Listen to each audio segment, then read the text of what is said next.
Hi అండి, నేను మీ ముందు ఏబిల్స్ డెవలపర్స్ నుంచి ప్రతిరోజు ఏదో విషయం చెప్తుంటాను కదా, కొత్త విషయం. అది కన్స్ట్రక్షన్కి అవసరమైన విషయం. ఈరోజు మీకు చెప్పాలనుకున్నది వాటర్ ప్రూఫింగ్. వాటర్ ప్రూఫింగ్ అంటే ఆల్రెడీ మనం స్లాబ్లో వర్క్ చేస్తున్నప్పుడు స్లాబ్లో వాటర్ ప్రూఫింగ్ మనం మిక్స్ చేసి ఇన్ని బస్తాలకి ఇంత కాంపిటీషన్ చెప్పేసి రేషియో ఉంటుంది. ఆ రేషియో ప్రకారం వేసి స్లాబ్ వేస్తాం. అక్కడ మనం 98% ప్యాక్ చేస్తాం. అంటే స్లాబ్లోంచి వాటర్ చెమ్మాయి కూడా కింద లేకుండా ఉంటుంది. కానీ ఎక్స్ట్రా కేర్ కింద మనకి రెగ్యులర్గా వాటర్ అనేది కొన్ని చోట్ల రెగ్యులర్గా వాటర్ జరుగుతుంది అనమాట. అవి బాత్రూమ్స్లో మాత్రమే ఎక్కువ లీకేజ్ అవకాశం ఉంటాయి. ఆ బాత్రూమ్స్ వాటర్ లీకేజ్ అవి అలా కింద ఫ్లోర్కి అలా చెమ్మాయి లీక్ అనమాట. ఇది చాలామంది ఫేస్ చేస్తుంటారు. రన్నింగ్ బిల్డింగ్ చాలామంది తెలుస్తుంది. అండ్ కొత్త బిల్డింగ్లకి సైడ్ స్కెట్టింగ్లో ఇలాంటి కార్నర్లో బార్డర్లోని ఇలా బాత్రూమ్ పక్క బార్డర్లోని కింద చాలా చెమ్మాయి వస్తుంది అనమాట. కొత్త బిల్డింగ్లకి ఇది బిఫోర్ ఏ కేర్ తీసుకోవాలనేది నేను ఎలా తీసుకుంటానో మీకు చెప్పేస్తున్నాను అనమాట. బిఫోర్ వాటర్ ప్రూఫింగ్ చేయించుకోవాలండి. అది మన దానికి ప్రత్యేకంగా ఛార్జ్ అవుతుంది. బట్ ఏంటంటే ముందు మనం మాట్లాడుకున్న దాన్ని బట్టి ఉంటుంది. కొంతమంది ఆ టైంలో మేము జడ్జిమెంట్ పెట్టుకుంటామంటే అంటారు, కొంతమంది నేను చేసేస్తాను ఇంక్లూడ్ అని చెప్తాను. అవి డిస్కషన్ చెప్తాను. దాన్ని బట్టి అసెప్టివ్ దాన్ని కూడా కలిపి చేస్తాను. అది చేసుకోవడం వల్ల మీకు లైఫ్ టైం నాకు 98% వరకు ప్యాక్ అయిపోతాను కదా. ఇప్పుడు 110% అంటే 200% కూడా ఎక్స్పెక్ట్ చేసుకోవచ్చు. అంటే మ్యాక్సిమం డబుల్ ప్రొడక్షన్ అనమాట. అది ఎలా ఉంటుంది అంటే డిఫరెంట్ అల్ట్రాటెక్ అని చెప్పేసి ఏషియన్లో ఉంది, అల్ట్రాటెక్లో ఉంది. ప్రతి కంపెనీలో కూడా వాటర్ ప్రూఫ్ సంబంధించి కొన్ని మెటీరియల్స్ ఉన్నాయి. ఇప్పుడు నిపాన్ చూపిస్తున్నాను ఇక్కడ మీకు. నిపాన్ ఉంది, నిపాన్లో వాటర్ ఉంటుంది అంటే టాల్ట్ కన్స్ట్రక్షన్ సొల్యూషన్స్ అని ఉంటుంది అనమాట. అంటే ఇక్కడ చూడండి, acrylic cementitious water proofing coating. Okay, bathrooms అనమాట. ఇలా చూడండి, ఇది మాట ఈ మెటీరియల్ ఎలా ఉంటుందంటే ఇలా ఉంటుందండి. ఓకే, దీన్ని ఇది ఉంటుంది చూసారా, ఇది నిపాన్దే ఆల్ట్రాన్ వాటర్ కన్స్ట్రక్షన్ సొల్యూషన్ నిపాన్ అప్లైక్ వాటర్ ప్రూఫింగ్ కోటింగ్. ఓకే, దీన్ని దాంట్లో మిక్స్ చేసేసి మొత్తం ఎగ్జాంపుల్ చెప్తానండి.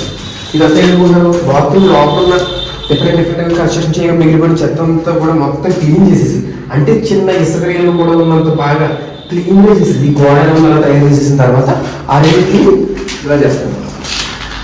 చూసారా, మిక్సింగ్ అయిన తర్వాత వాటర్ ప్రూఫింగ్ ఇలా జరుగుతుంది.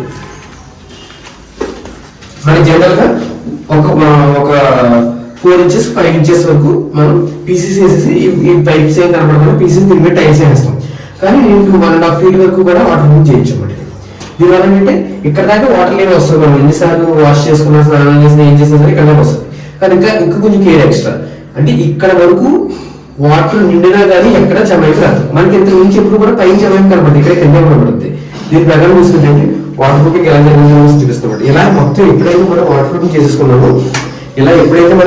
చేసుకున్నామో లోపల సౌండ్ ఎలా వచ్చిందో మరి చెప్తున్నాను. మనం అలా ఎప్పుడైతే వాటర్ ప్రూఫింగ్ చేంజ్ చేసామో అప్పుడు ఏమవుతుందంటే కంప్లీట్ ప్రొటెక్షన్ అనేది మొత్తం ఆర్ సైడ్ రాకుండా ఇంకా మనకి చెమాయింపు అనేది ఏ గోడని తగలదు. వాటర్ ఎక్కడైతే వాడుతున్నామో అక్కడ ఎప్పుడైతే అలాంటి వర్క్ చేసేసామో ఇంకా దాని చెమాయింపు అనమాట. ఇలా ప్రతి బాత్రూమ్ చేయించామండి.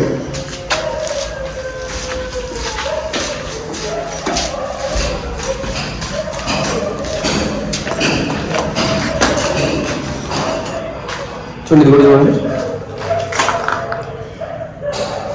ఇది ఈ స్టేజ్లో చేయనమాట. అంటే మనం పైప్ లైన్ పెట్టి ప్లంబర్ సార్ పైప్ లైన్ పెట్టేసి బిఫోర్ పీసీసీ ప్యాక్, టైలింగ్ ముందు పీసీసీ ప్యాక్ ఈ ముందు చేసుకోవాలన్నమాట.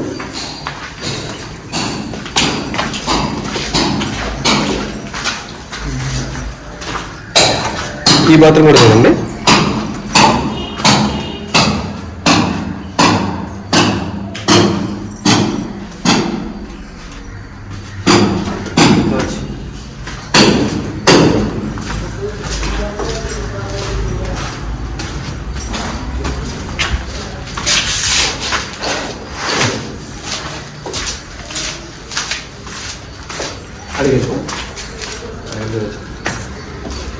ఎప్పుడైతే మనం ఇలా వాటర్ ప్రూఫింగ్ మీద ప్రత్యేక శ్రద్ధ తీసుకున్నామో అప్పుడు వాటర్ లీకేజ్ సంబంధించిన ఆల్ డిపార్ట్మెంట్స్ మనం లాక్ చేసేసినట్టే.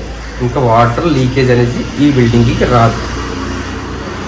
యాక్చువల్గా ఎక్కడన్నా చిన్న చిన్న మైనర్ ప్రాబ్లమ్స్ ఉంటే మిస్ అవుతుంటాయి కదా, అది కూడా మిస్ అవ్వకూడదు నేను వర్క్ చేస్తాను అన్నమాట. ఇంకా మీకు వాటర్ ప్రాబ్లం రాదు, వాటర్ ప్రూఫింగ్ చేయడం వల్ల లీకేజ్ రాదు. ఇలా చేసుకోండి. ఇవి డిఫరెంట్ కంపెనీస్లో డిఫరెంట్గా ఉంటాయి. ఇవి దీనికి ఏంటంటే మెటీరియల్కి ఒక 3 బాత్రూమ్స్ తీసుకుంటే ఒక 5,000 నుంచి 6,000 మెటీరియల్గా అవుతుంది. అండ్ వర్కర్స్కి విత్ బాత్రూమ్ ఒక్కో బాత్రూమ్ వచ్చేటప్పుడు 15,000 నుంచి 2,000 తీసుకుంటారు. ఓవరాల్గా ఒక ఇలాంటి 3 BHK ఫ్లాట్కి అయితే కనుక ఒక 15,000-20,000 పెట్టుకోవాల్సి వస్తుంది అనమాట. ఈ విధంగా చేసుకుంటే 15,000 పెట్టుకుంటే వాటర్ ప్రూఫింగ్ అయిపోద్ది. ఇదే వర్క్ స్లాబ్ టెర్రస్ మీద కూడా చేయించుకోవచ్చు అనమాట. అదైతే ఒక 30-35,000 అవుతుంది అనమాట. ఈ విధంగా ఒక 50,000 అనుకుంటే వాటర్ ప్రూఫింగ్ సంబంధించి అయిపోద్దండి. ఓకేనా? ఎవరికైనా వాటర్ ప్రూఫింగ్ సంబంధించి అవసరాలు హెల్ప్లో ఏమైనా ఉన్నా సరే నాకు కమెంట్ చేయండి. మీకు లోకల్లో ఎక్కడైతే ఎలా చేయొచ్చో మీకు రిప్లై ఇస్తాను. మీరు మాట్లాడుకోండి, బట్ నేను చెప్తాను వాట్ నెక్స్ట్ అని. మన బిల్డింగ్లో అయితే చేస్తాం. ఇప్పుడు అర్థమైంది కదా వాటర్ ప్రూఫింగ్ అంటే. Thank you. ప్లీజ్ సబ్స్క్రైబ్ చేయండి, లైక్ చేయండి, షేర్ చేయండి. అండ్ ఎవరికైనా ఇండిపెండెంట్ హౌస్ కన్స్ట్రక్షన్ అవసరం ఉంటే కనుక నాకు కాంటాక్ట్ అవ్వండి. SF 1 బిల్డింగ్ అలాగే చేస్తాను. చాలామంది చూస్తున్నారు, చాలామంది కాంటాక్ట్ అవుతున్నారు, కడుగుకుంటారు. మీకు కూడా చేయాలని చూస్తున్నాను. ఎనీవే నేను ఎక్స్ప్లెయిన్ చేస్తానండి. ప్లీజ్ కాంటాక్ట్ అవ్వండి. 98495229 నా పేరు మూర్తి. నేను పిలుస్తున్న పర్సన్స్. Thank you.